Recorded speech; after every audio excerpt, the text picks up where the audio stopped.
Sessions case number 5347/84 dated June 5th 1984. Name of the accused Surya.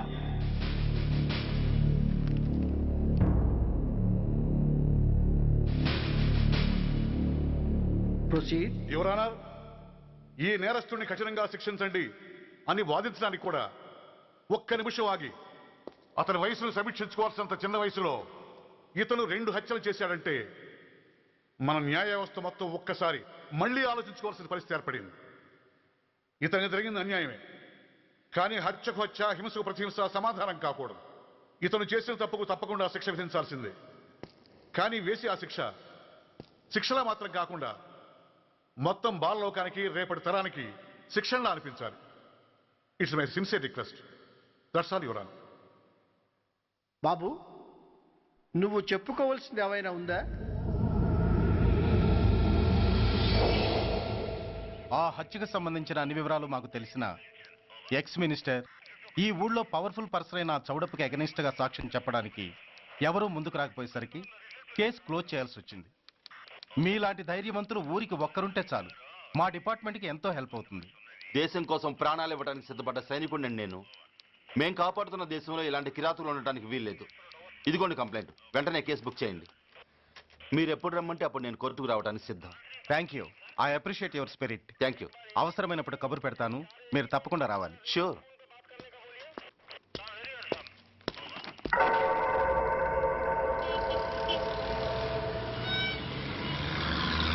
అవును sir, report ఇచ్చి వెళ్ళాడు. Address తెలుసు sir, మిలిటరీలో పనిచేస్తాడంట. లీవ్ మీద ఇంటికి వచ్చాడు. వాడి సంగతి మేము చూసుకుంటాం సార్, మీరేం వరి అవ్వకండి. అరే, ఈ మాత్రం దానికి మీరెందుకు సార్, మేమెందుకున్నాం? తెల్లారేసరికి వాడు ఎన్కౌంటర్ అయిపోతాడు, సరేనా? ఓకే సార్, ఉంటారు సార్, నమస్తే.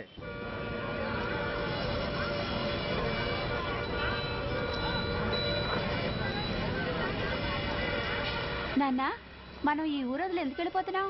ఈ ఊళ్ళో కొందరు చెడ్డోళ్ళు ఉన్నారు బాబు. ఎవరు వాళ్ళు?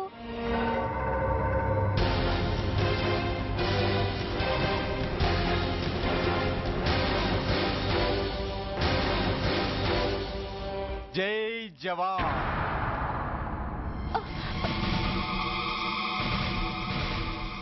కోర్టుకొచ్చి సాక్ష్యం చెబుతాన్న మిలిటరీ ఆయన చెప్పా పెట్టకుండా ఊరుదిలి పారిపోతున్నారే. రేయ్, నేను సైనికుణ్ణిరా. వెన్ను చూపించి పారిపోవడం నాకు అలవాట్లేదు. కాకి బట్టలు తొడుక్కొని అలాంటి లుచ్చాల దగ్గర పాకి పని చేసే ఇలాంటి వాళ్ళ పని పెట్టడానికి మళ్ళీ తప్పకుండా తిరిగి వస్తాను రా. అంత లేదమ్మా, అసలు నువ్వు ఇక్కడి నుంచి వెళితే కదా తిరిగి రావటానికి. తమ్ముంటే ఆపండి రా. రండిరా.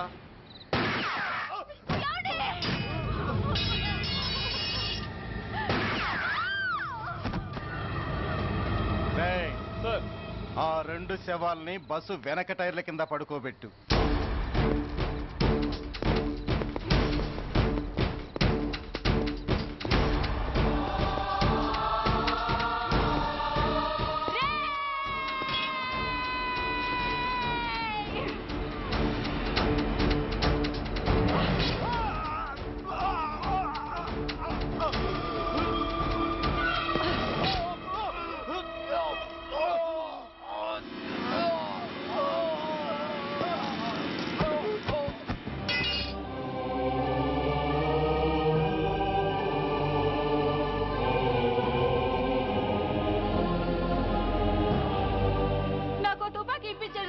ఇక్కడున్న పోలీసులందరినీ చంపేస్తారు సార్. వాళ్ళు మంచి వాళ్ళు కాదు సార్. మా నాన్న దేశాన్ని కాపాడే సైనికుడు సార్. మా అమ్మని నాన్నని అన్యాయంగా చంపేశారు సార్ ఈ పోలీసులు. అసలు పోలీసు అని కూడా బతకూడదు సార్, బతకూడదు. నాకు తుపాకీ ఇప్పించండి సార్, ఇప్పించండి, ఇప్పించండి.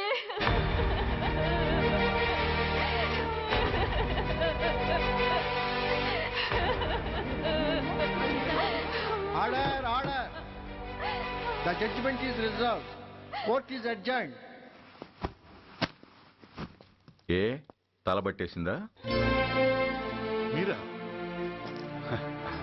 ఏమా బాగున్నారా? బాగున్నానన్నయ్య. రండి కూర్చోండి. ఏరా, బోర్డర్లో ఉండాల్సిన వాడి కోర్టులో పరిశీలన అయ్యావు.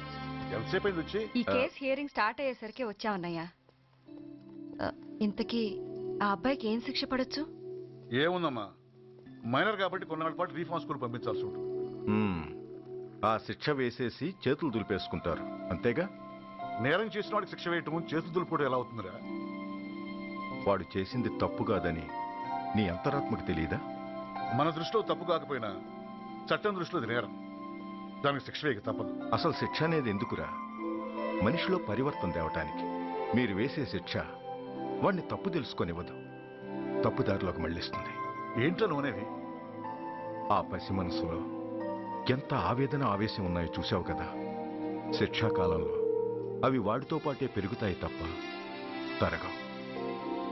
సమాజం మీద కక్షతో, వ్యవస్థ మీద హేట్రెడ్తో ఓ రెబల్గా సొసైటీలోకి వస్తాడు. దగ్గరకు తీసుకుని ఆదరించేవాళ్ళు లేక మరో క్రిమినల్గా తయారవుతాడు. ఇంతకీ నువ్వు అనేది ఏమిట్రా? మా కన్న కొడుకు ఎలాగూ పోయాడు, వాణ్ణి మేం పెంచుకుంటాం. Yes, we want to adopt him. I appreciate your humanity major Bhargav, but చట్టానికి విచారణ చేయటంలోనూ శిక్ష విధించటంలోనే కాదు, ఆ శిక్షను అమలు చేయటంలో కూడా కొన్ని పరిమితులు ఉంటాయి. శిక్షాకాలం పూర్తి కాకుండా అతన్ని మీకు హ్యాండ్ ఓవర్ చేయటం కష్టం అవుతుంది. ఇంతకీ ఆ కుర్రాడి మీద మీకు ఎందుకంత ఇంట్రెస్ట్? అతను ఓ సిన్సియర్ మిలిటరీ మ్యాన్ కొడుకు సార్. అంటే ఆ చనిపోయినతను? He was my subordinate sir. Oh I see. Okay, I will do one thing. ప్రస్తుతానికి ప్రొసీజర్ ప్రకారం అతన్ని రిఫార్మ్ స్కూల్కి పంపిద్దాం. ఈలోగా గవర్నమెంట్కి, లా అండ్ ఆర్డర్ డిపార్ట్మెంట్కి స్పెషల్ పర్మిషన్ కోసం అప్లై చేసి వాళ్ళని ఒప్పిస్తాను. ఆ తర్వాత అతన్ని మీరు తీసుకెళ్ళవచ్చు. Thank you very much sir. వస్తాం సార్. మంచి మేజర్ గారు, ఆ కుర్రాడిని మీరు ఏం చేద్దాం అనుకుంటున్నారు? ఏ డిపార్ట్మెంట్ అయితే అధికార దుర్వినియోగం చేసి ఓ నేరస్తుని తయారు చేసిందో అదే డిపార్ట్మెంట్లో చేరుస్తాను. I will make him an honest police officer. నిన్నేరా ఏంటి అలా చూస్తున్నావు?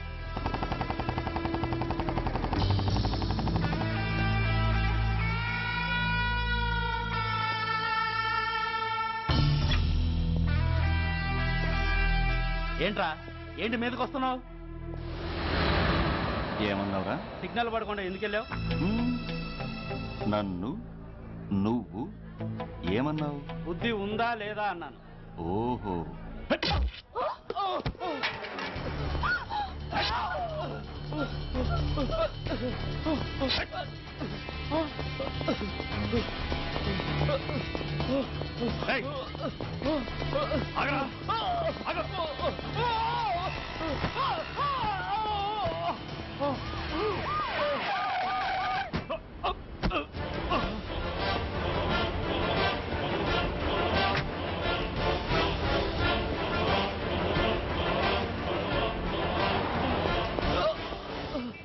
అతని హాస్పిటల్కి తీసుకెళ్ళండి.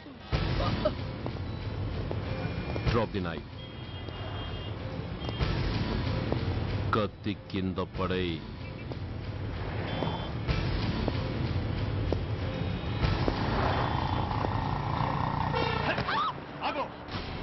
ముందుకొస్తే దీన్ని చంపేస్తా.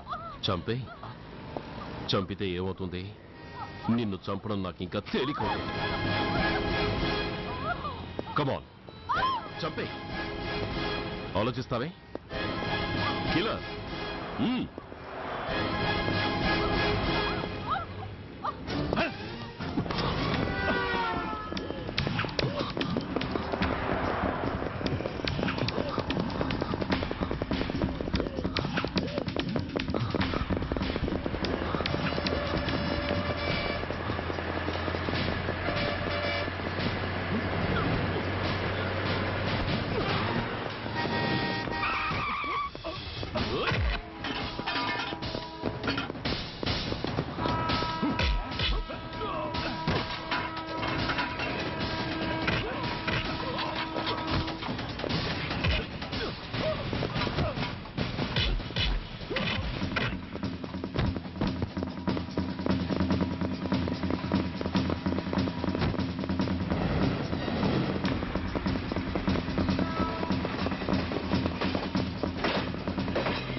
నమస్తే సార్. నమస్తే సార్.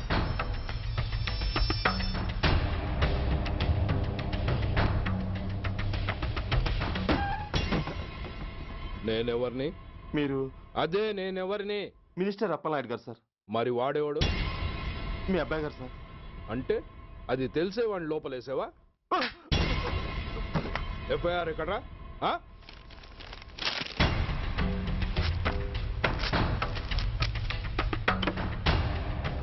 నువ్వే నా రైటర్వి? అవును సార్. ఆ? నీకెన్ని గుండెలుంటే మా వాడి మీద ఎఫ్ఐఆర్ రాస్తారా?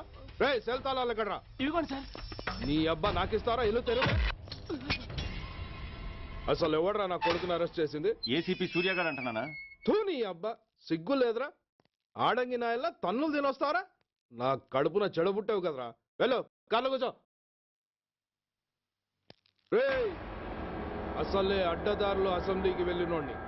నాకు సంబంధించిన విషయంలో ఎవడన్నా అడ్డొచ్చాడో అడ్డంగా నరికేస్తా.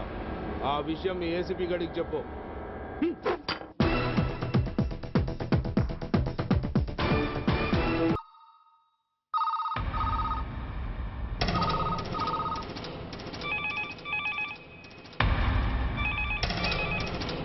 Commissioner here. ఏంటి ఏ పోలీస్ స్టేషన్లోనూ ఫోన్లు ఎత్తడం లేదా? ఏమయ్యారు వీళ్ళంతా?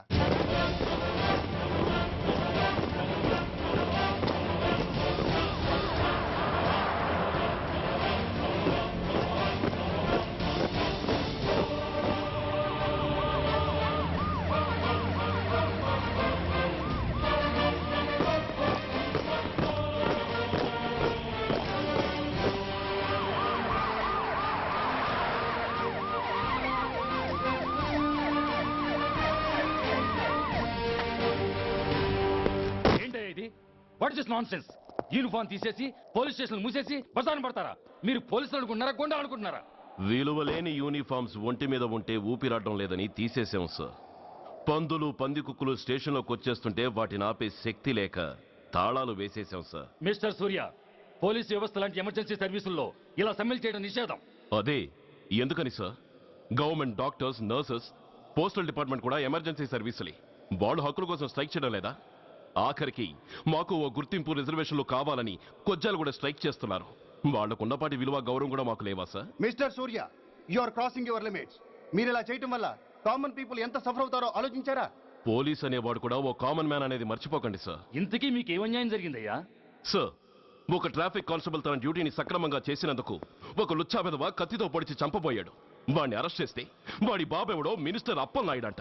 వాడొచ్చి మన ఊపిరితో సమానమైన ఎఫ్ఐఆర్ని వాడు మందు కొట్టి మూతి తుడుచుకునే ముండకొంగు నలిపినట్టు నలిపి పారేసి అది రాసిన రైటర్ని, డ్యూటీలో ఉన్న ఎస్ఐని, సెంట్రీని కొట్టి దమ్ముంటే నా కొడుకు మీద చెయ్యేసి చూడంట్రా, అడ్డొచ్చిన వాడిని అడ్డంగా నరుకుతానని ఛాలెంజ్ చేసి మరి వాడు కొడుకుని తీసుకెళ్లిపోయాడు సార్. ఇలా ప్రతి అడ్డమైన వాడు వచ్చి దౌర్జన్యంగా ఖైదీల్ని తీసుకుపోతుంటే ఇంకెందుకు సార్ మాకు ఈ వాచ్మ్యాన్ ఉద్యోగాలు? బ్లాక్ లో టికెట్లు అమ్ముకునే వాడిని లాకప్ లో పెడితే మున్సిపల్ చైర్మన్ ఫోన్, ఓ రౌడీ విధవను అరెస్ట్ చేస్తే ఎమ్మెల్యే ఫోన్, ఓ రేపిస్ట్ అరెస్ట్ చేస్తే మినిస్టర్ ఫోను. అందరికీ రూల్స్ అండ్ రెగ్యులేషన్స్ ఉంటాయి, కానీ మా పోలీస్ వాళ్ళకి మాత్రం రూలింగ్ లో ఉన్నవాడి మాట వినడం ఒక్కటే రూలు. కాదని ఎదురు తిరిగితే సస్పెన్షన్లు లేదా ట్రాన్స్ఫర్లు. కాకి బట్టలు వాళ్ళ ఇంటి కర్టెన్స్ అనుకునే ఇలాంటి మినిస్టర్స్ ని గుడ్డలోడు తీసి నడి రోడ్డు మీద నడిపించాలి sir. Control your self mister Surya. Control చేసుకోవడానికి ఇది ఆవేశం కాదు సార్, ఆవేదన. ఒక పొలిటీషియన్ కారిడోర్ తీయడానికి పోలీస్ కావాలి. వాడు చేసిన తప్పుడు పని వల్ల కడుపు మండిన అన్నల బుల్లెట్లకు అడ్డుగా పోలీస్ కావాలి. ఆఖరికి వాళ్ళ పెళ్లాల బ్యూటీ పార్లర్కి వెళుతుంటే తోడుగా పోలీస్ కావాలి. ఇలాగే కంటిన్యూ అయితే పోలీస్ అనేవాడు పొలిటీషియన్స్ పెంచుకునే వింత జంతువు అనుకుంటారు సార్ ప్రజలు. సార్, ఈ దేశంలో హిందువులకో న్యాయం, ముస్లింలకో న్యాయం, సిక్కులకో న్యాయం ఉన్నట్టే పొలిటీషియన్స్కో న్యాయం, రౌడీలకో న్యాయం, పబ్లిక్కో న్యాయం ఉండేలా రూల్ ఒకటి తీసుకురండి సార్. లేకపోతే మా డ్యూటీ ఏంటో మేమేం చేయాలో మాకే అర్థం కావడం లేదు. రాజకీయం, రౌడీజం షేకెన్స్ ఇచ్చుకుని మమ్మల్ని దద్దమలు చేస్తున్నాయి. మీరేమో రూల్స్ రెగ్యులేషన్స్ అంటూ మా నోళ్లు చేతులు కట్టేస్తున్నారు. అందుకే ఏ రాజకీయ నాయకుడు లా అండ్ ఆర్డర్ లో జోక్యం చేసుకోకూడదని ఈ నిరసన. అంతేకాదు, చట్టాన్ని అవమానించి పోలీసుల్ని కొట్టివెళ్లిన మినిస్టర్ తన కొడుకుని తనే స్వయంగా తీసుకొచ్చి మాకు అప్పగించాలి. మా వాళ్ళని కొట్టినందుకు అతను మా అందరికి క్షమాపణ చెప్పాలి. అతను మంత్రి అయ్యా. తప్పు చేసింది మంత్రైనా మంత్రసానైనా ఒక్కటే సార్. అయితే మీ నిర్ణయంలో మార్పు లేదా? Sorry sir. సారీయా? నేనెందుకు చెప్పాలి సారీ? అయినా అంత టెన్షన్ పడతారు ఎందుకు? 2 రోజులు కడుపులు మారితే వాళ్ళే దిగొస్తారు. వాళ్ళ పరిస్థితి చూస్తే అలా లేదండి, చాలా పట్టుదలగా ఉన్నారు. మరీ అంత నెత్తికెక్కితే వాళ్ళని పీకి పారేసి కాస్త ఒడ్డు పొడుగున్న వాళ్ళని వేసుకుంటాం అంతేగా. ఏంటే అప్పలనాయుడు, పోలీసులు అంటే పొలాల్లో పనిచేసే కూలీలు అనుకుంటున్నావా? ఈ ఊరోడు పనిలోకి రాకపోతే పొరుగురు నుంచి లారీలో తెచ్చుకోవడానికి వాళ్ళకి వీళ్ళకి పెద్ద తేడా ఉందండి. ఆపోయా మినిస్టర్ తర్వాత కాస్త డిగ్నిటీ మెయింటైన్ చేయొద్దు. పోలీస్ స్టేషన్కి వెళ్ళి పోలీసుల మీద గుండెలా దౌర్జన్యం చేస్తావా? ఏంటండి పోలీసులను ఎప్పుడు ఎవడో తిట్టలేదా కొట్టలేదా? అదేదో పెద్ద పాపమైనట్టు అది నేను మాత్రమే చేసినట్టు మాట్లాడతారేంటి? ఇదిగో ఊరికే నోరు పారేసుకోకుండా నేను చెప్పేది విను. ఈ రోజు వైజాగ్ సిటీ వరకు ఉన్న ఈ స్ట్రైక్ రేపు స్టేట్ అంతా పైకిందనుకో, అప్పుడు మొత్తం ప్రభుత్వానికి ఎసరు వస్తుంది.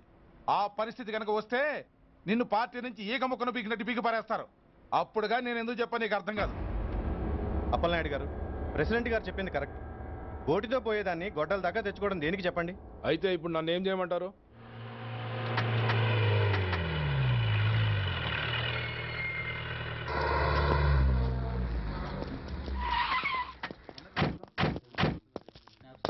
హలో, మా ఈ నిరసన పబ్లిసిటీ కోసం కాదు, మా ప్రాబ్లం సాల్వ్ చేసుకోవడం కోసమని మీకు ముందే చెప్పాను. మళ్ళీ ఎందుకు వచ్చారు? మినిస్టర్ గారు రమ్మంటే రాకుండా ఎలా ఉండగలం సార్? మినిస్టరా? ఏ మినిస్టర్? అప్పలనాయుడు గారే సార్. అదిగో అప్పలనాయుడు గారు వచ్చేసారు, పదండి.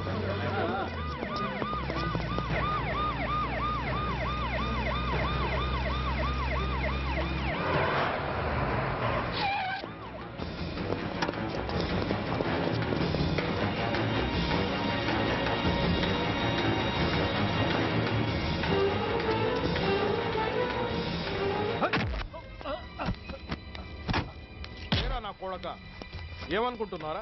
నువ్వేమన్నా పెద్ద రౌడీవా? నా పరువు తీసేసావు కదరా, నా కడుపును చెడబుట్టావు కదా. పోలీసులు అంటే ఎవరు అనుకుంటున్నారా? వాళ్ళు మనల్ని కాపాడేవాళ్ళరా, వాళ్ళనే అవమానిస్తావా? వెళ్ళరా, వెళ్ళి వాళ్ళ కాళ్ళ మీద పడి క్షమాపణ అడుగు, వెళ్ళవు. వీడు చేసిన వెధవ పని తెలియక కన్న తండ్రిగా తొందరపడి వీడిని తీసుకెళ్లాను.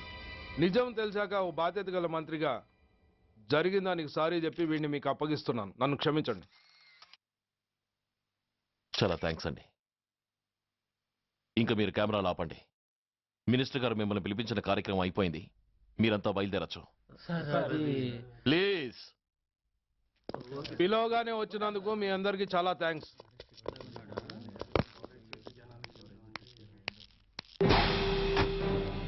ఏంటయ్యా ఇది? ఎందుకు డోర్ మూసావు? ఏ సెక్యూరిటీ, అలా చూస్తూ నిలబడతా అండి. ఏంటయ్యా ఇది? మీరు చెప్పింది చేశానుగా, నా కొడుకుని మీకు అప్పగించాను, మీ అందరికీ సారీ చెప్పాను, ఇంకా ఏంటి? చేసిన ప్రతి తప్పుకి సారీ అంటమే శిక్ష అయితే లా బుక్లన్నీ పాకెట్లో పెట్టుకునే డైరీ సైజుకి పడిపోతాయి. ఇంతకీ ఏంటయ్యా నువ్వు అనేది? మీరు మా వాళ్ళకిచ్చినవి తీసుకెళ్లిపోండి. ఒకళ్ళిచ్చిన ఉంచుకోవడం మాకు అలవాట్లేదు. నేనా? నేనేమిచ్చాను? మరీ అంత మతిమరుపు అయితే ఎలా సార్? ఏంటిది? మీరు మా ఎస్ఐకి చెప్పుతో ఇచ్చారు, అతని తరఫున నేను మీకు షూతో ఇస్తున్నాను. ఎంత ధైర్యం రా నీకు? నన్నే కొడతావా? నీ ఎంత చూస్తాను, ప్రాణాలు తీస్తాను. డిఐజీ కమిషనర్ ఎక్కడా మీరు?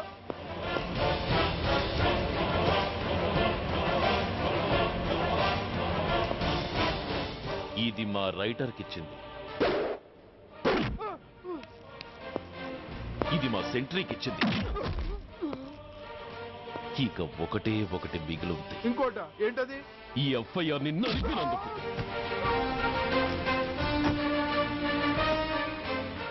ఇక మీరు వెళ్ళండి. డ్రైవర్, వాడిని తీసుకెళ్లి లాకప్ లో పెట్టండి. ఇక మీరందరూ డ్యూటీలో జాయిన్ అవ్వచ్చు.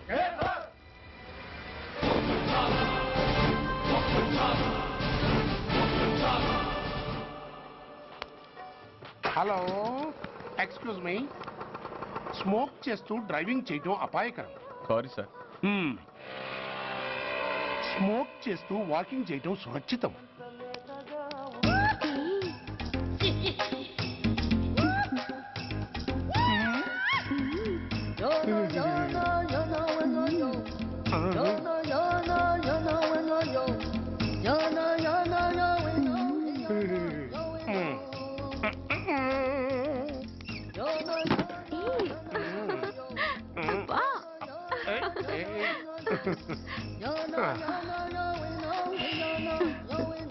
ఎలా ఉంది?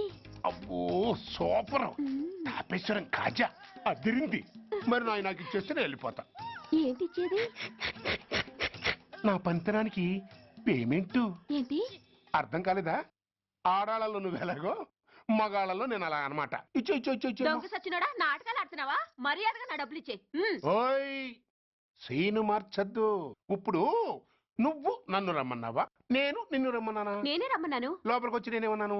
ఎంత అన్నావు? నువ్వేమన్నావు? 100 అన్నాను. కదా అంటే నా పర్సనాలిటీకి నువ్వు కట్టిన రేటు 100 అన్నమాట. అదే నేను అడిగాను. ఇచ్చో ఇచ్చో ఇచ్చేమ్మా. ఏంట్రా ఓవర్ చేస్తున్నావు? మర్యాదగా నా 100 నాకు ఇవ్వు, లేకపోతే నా లంగా బొందికి నేను ఊరేసి చంపేస్తాను. Help help! కష్టాన్ని పడితే చంపేస్తానంటుంది. ఈ అన్యాయాన్ని ఎదుర్కొన్న నాదుడే లేడా? అరవకు. ఏదో మొగుడికి తెలియకుండా వారానికి ఒకసారి ఇక్కడికి వచ్చి గుట్టుగా బిజినెస్ చేసుకుంటున్నాను. నీకు దండం పెడతాను, నన్ను అలర్పాలు చేయమాక. నువ్వేమి ఇవ్వక్కర్లేదు, వెళ్ళిపో. మంది హైటెక్ బ్రెయిన్. నీ పేరు గంట గంగారత్నం, మీ ఆయన పేరు గంట గురునాథం. ఆడు ఎలక్ట్రిసిటీ బోర్డులో పనిచేస్తున్నాడు. డోర్ నెంబర్ 14/14, లింకు రోడ్డు, ఫిట్టింగులు పేట, విజయవాడ 2. ఇది నీ అడ్రస్.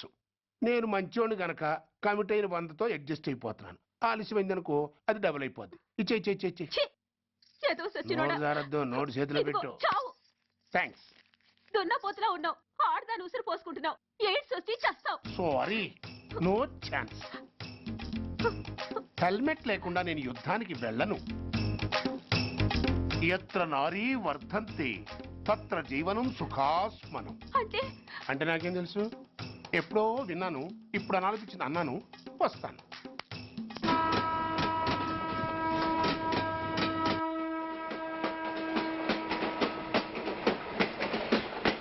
మొత్తానికి స్వర్ణాంధ్రప్రదేశ్ పర్యటన ఒక రౌండ్ పూర్తయ్యి 2వ రౌండ్లో పడ్డా ఉన్నమాట. ఏంట్రా నీలో నువ్వే కొనుక్కుంటున్నావు? అబ్బే ఏం లేదు గురు.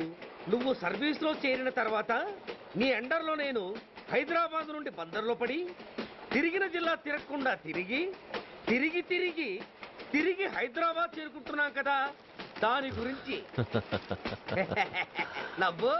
నవ్వుతావు ఎందుకు నవ్వు? చిన్నప్పుడు ఎవడో ఒక సన్నాసి నా చెయ్యి చూసి లోక సంచారం అవుతావు అన్నాడు. దాంతో నేను ఏ విమానం పైలట్లో షిప్ కెప్టెన్ అవుతాననుకున్నాను. కానీ ఇలా నీతో పాటు తిరుగుతూ రాష్ట్రమంతా సర్వే చేస్తానుకోలేదు. ఏడ్చావులే. నిజంగానే ఏడ్చినట్టుంది. డ్రెస్ కిందకు 30 ఏళ్ళు వచ్చినా ఇంకా పెళ్లి కాలేదంటే తెలిసిన వాళ్ళందరూ నన్ను ఆ టైప్ ఏమో అనుకుంటారు తెలుసా? అయితే ఓ మంచి అమ్మాయిని చూసి చేసుకోవచ్చుగా.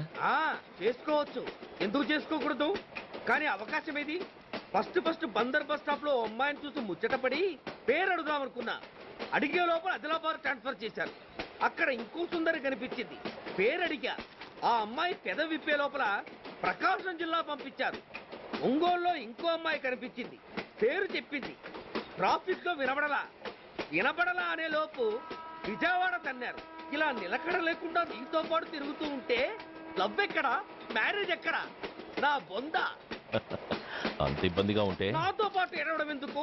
మంచి ఉద్యోగం ఇప్పిస్తాను, హాయిగా పెళ్లి చేసుకుని సెటిల్ అవ్వు అంటావు అంతేగా? జీవితాంతం ఒంటరిగా అయినా గడిపేస్తాను కానీ మీ ఫ్రెండ్షిప్ మాత్రం దూరం చేసుకుని ఏసీపీ గారు. ఇది కొంచెం ఓవర్ అయినట్టుంది. ఓవర్ అయిందా? ఐసీ. అయితే ఆపేస్తాను. ఈ టికెట్ ఎవరిది బాబు? బాబు కాదు, పాప. ఈ టికెట్ గలదు. ఏ నా టికెట్ ఏం తక్కువ? రేటు తక్కువ. ఇది సూపర్ ఫాస్ట్ ట్రైన్. నువ్వు ఎక్కాల్సింది మామూలు ట్రైన్. సికింద్రాబాద్ లో దిగి పీటీ కట్టించుకుని మీ ఊరెళ్ళు.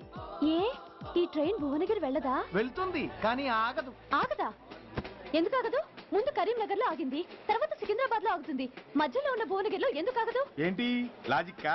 మీ ఊరికి ఈ ట్రైన్ ఆగేంత బిల్డప్ లేదు గానీ ఎక్కువ మాట్లాడకుండా సికింద్రాబాద్ లో దిగిపో. ఏంటయ్యా అమాయకురాల్లా కనిపిస్తున్నాన్ని దబాయిస్తున్నావా? టికెట్ ఇచ్చినప్పుడు రైలు ఎందుకు ఆపరు? ఈ రైలు మా ఊళ్ళో ఆగాల్సిందే, ఆపి తీరాల్సిందే. అమ్మాయి ఆడపిల్లవని ఊరుకుంటుంటే తెగ రెచ్చిపోతున్నావు. ఇంకా ఎక్స్ట్రాలు చేసావంటే సికింద్రాబాద్ దాకా ఎక్సెస్ ఫేర్ రాసి ఫైన్ కూడా కట్టిస్తాను, జాగ్రత్త. ఏంటమ్మా నేనేమన్నానని? ఊరుకో తల్లి, ఊరుకో. నువ్వేం కట్టగర్లేదులే. ఏంటిది? కట్ట కాదు, పుస్తే. పుస్త? ఒక పుస్తంటే 2 జీవితాల బంధం. ఈ తాళి పట్టుతోనే నా స్నేహితురాలి పెళ్లి ముడిపడి ఉంది. నేను టైంకి భువనగిరి చేరకపోతే ఆ పెళ్లి ఆగిపోతుంది. నేను తాళి పట్టు తీసుకెళ్తున్నానంటే వాళ్ళదెంత పేద కుటుంబమో ఆలోచించండి. అది అసలు అభిమానం గల పిల్ల.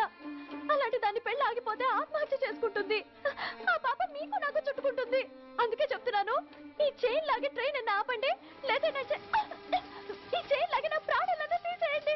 అమ్మా ఆండాళమ్మ కాదు, రంబమ్మ. ఆ పోనీ రంబమ్మ. ఆ చైన్ లాగి నా ఉద్యోగం పోగొట్టుకునే దమ్ము నాకు లేదు కానీ గార్డుతో మాట్లాడి మీ ఊళ్ళో ట్రైన్ స్లోగా వెళ్ళేలా చేస్తాను. రన్నింగ్ లో దిగలవా? స్టేషన్ వచ్చేసింది, జాగ్రత్తగా దిగమ్మా. దిగ్గానే నీ సామాన్లు కింద పడేస్తాం.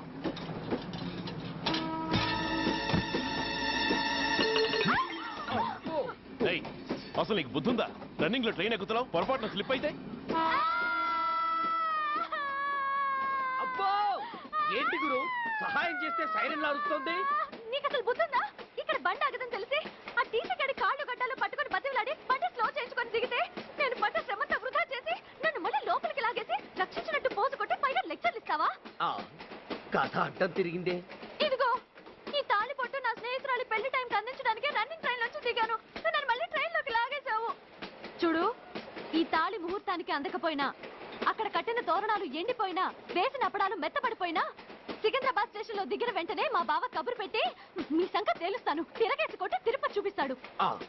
గురు, మనం హైదరాబాద్ చేరక ముందే ట్రాన్స్ఫర్ చేయించేలా ఉంది. అమ్మా, నీ బావ ఏమైనా రాజకీయ నాయకుడా? కాదు, స్ట్రిక్ట్ పోలీస్ ఆఫీసర్, ఏసీపీ సూర్య. ఏసీపీ సూర్య నీ బావ? ఏ చెవుడా? కాస్త సౌండ్ ప్రాబ్లం, తను వినుంటాడు. ఇంతకీ నీ బావ ఎవరో నీకు తెలుసా తల్లి? ఈయనకేమైనా మెంటలా? కాస్త ఆటైపోయలే. నువ్వేటైపోతే నాకేంటి? ఇదిగో పాయింట్కి వచ్చేస్తున్నాను. నువ్వేం చేస్తావో నాకు తెలీదు. ముహూర్తం సరిగా 10:30కి. ఈలోగా ప్లాట్ఫామ్ లో పడిపోయిన నా సామాన్తో సహా నేను భువనగిరి పెళ్లి వారింట్లో ఉండాలి. ఒకవేళ అలా జరగలేదనుకో, చెప్పానుగా మా సూర్యంబాబు గురించి, ఆ తర్వాత మీ ఇష్టం.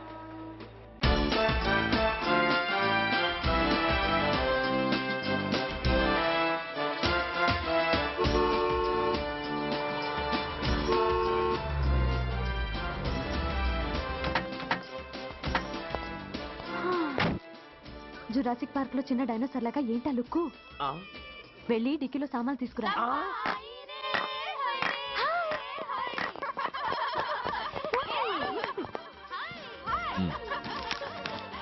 పర్వాలేదు, ఉంచుకో. టికెట్ ఏంటి ఇంత ఆలస్యంగా వచ్చావు? సారీనే. అది సరిగాని అతను ఎవరే? వీడా, వాడు అసిస్టెంట్. మరి అతను? వాడా, మన బాడీ గార్డ్. అవును, పెళ్లి కూతురేది? లోపల మేకప్ అవుతుంది. నీ మీద చాలా కోపంగా ఉంది. కనీసం 2 రోజుల ముందైనా వస్తావని ఎక్స్పెక్ట్ చేసింది. దాని కోపం పోగొట్టడానికి నా దగ్గర ఓ మంత్రం ఉందిలే. ఈ ప్రెజెంటేషన్ చూడగానే అది ఐస్ అయిపోతుంది.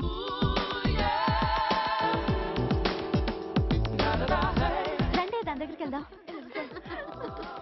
Hi uncle. నమస్తే సార్, వెల్కమ్ సార్. మీకు వైజాగ్ కార్డు పంపించాను సార్. పర్సనల్గా చెబుదామని ఫోన్ కూడా చేశాను. మీకు హైదరాబాద్ ట్రాన్స్ఫర్ అయిందని చెప్పారు. అక్కడ హెడ్ క్వార్టర్స్ కూడా కార్డు పంపించాను. మీకు అందుతుందో లేదో, వస్తారో రారోడని నాకు టెన్షన్ ఫీల్ అయ్యాను సార్. నాకు ఇన్ఫర్మేషన్ అందింది, అందుకే వచ్చాను. చాలా సంతోషం సార్. మీరు రండి సార్. గోమతి, దీపికా కపులావ్, కోనాయా దేక్. ఏంటి అతను నీ బాడీ గార్డ్ అన్నావు? అంకుల్ ఏమో అంత రెస్పెక్ట్ ఇచ్చి హడావుడు చేస్తున్నారు. ఉండవే, అసలే మతిపోయి నేను ఎడుస్తుంటాను. హలో, ఏంటి జురాసిక్ పార్క్ లో పెద్ద డైనోసార్ లా మొహం పెట్టావు? షాక్ అయ్యావా? అప్పుడే ఏమైంది? ఇంకా ముందుంది. ఇదిగో నీ బ్యాగ్, ఇదిగో నీ పెట్టి.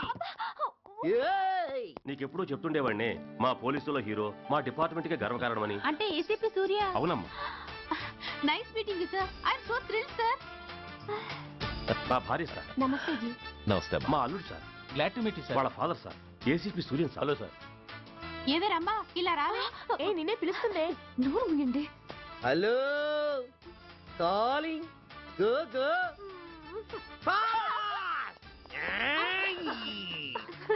సార్ సార్, రమ్మా అని నా క్లోజ్ ఫ్రెండ్ సార్.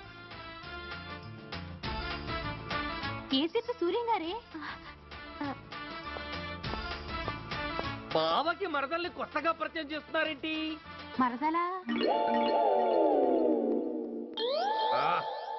ఓహో, ఇది పెళ్లి మండపం కాదు, పెళ్లి కూతుళ్ళ ఫ్యాక్టరీ. ఇండియాలో ఉండే పెళ్లి కూతుళ్ళందరూ ఇక్కడే ఉన్నారు. ఇక్కడే ఇప్పుడే ఏదో ఒక అమ్మాయిని సెటప్ చేసుకుంటారు.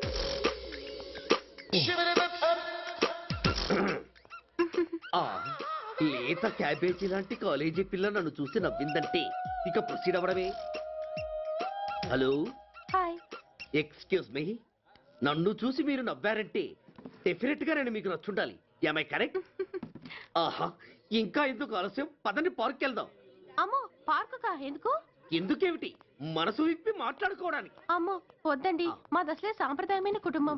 మీరు నన్ను పార్కుకు తీసుకువెళ్తారు, అక్కడున్న లవ్ జంటలు చూసి మనం కూడా అలా మాట్లాడుకుందామని నా భుజం మీద చేస్తారు. ఆ తర్వాత నన్ను ఏ పొదల్లోకి తీసుకెళ్తారు. అమ్మో అక్కడ ఏ తప్పో జరిగిపోతుంది. వద్దండి, మాది అసలే సాంప్రదాయమైన కుటుంబం. అయ్యయ్యో, నేను అలాంటి వాడిని కాదండి. నేను మిమ్మల్ని ఏమీ చేయను. పోనీ పార్క్ వద్దంటే మనిద్దరం కలిసి సినిమాకి వెళ్దాం. సినిమాకా? అమ్మో వద్దండి, మాది అసలే సాంప్రదాయమైన కుటుంబం. ఇద్దరం సినిమాకి వెళ్ళాక న్యూస్ అవగానే లైట్లు ఆపేస్తారు. ఆ తర్వాత మీరు చిన్నగా నా భుజం మీద చెయ్యేస్తారు. ఆ చీకట్లో లిప్ టు లిప్ కిస్ చేస్తారు. ఆ తర్వాత ఏ తప్పో జరిగిపోతుంది. అమ్మో వద్దండి, మాది అసలే సాంప్రదాయమైన కుటుంబం. అయ్యయ్యో, ఆ మాటకొస్తే మా కుటుంబంలో సాంప్రదాయమే తప్ప అసలు కుటుంబమే లేదండి. నేను చాలా జెంటిల్మెన్ని, ఎలిజిబుల్ బ్రహ్మచారిని. నేను మిమ్మల్ని ఏం చెయ్యను. మీ ఒంటి మీద అసలు చెయ్యే వెయ్యను. ప్రామిస్. నువ్వేం చేయనప్పుడు నీతో సినిమాకి పార్కుకి రావడం దేనికి రా? అమ్మో, సాంప్రదాయమైన కుటుంబం అంటే అర్థం ఇదా? కొంపదీసి ఎవరు చూడలేదు కదా?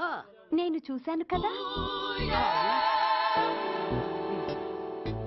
పడక నీ కంట్లో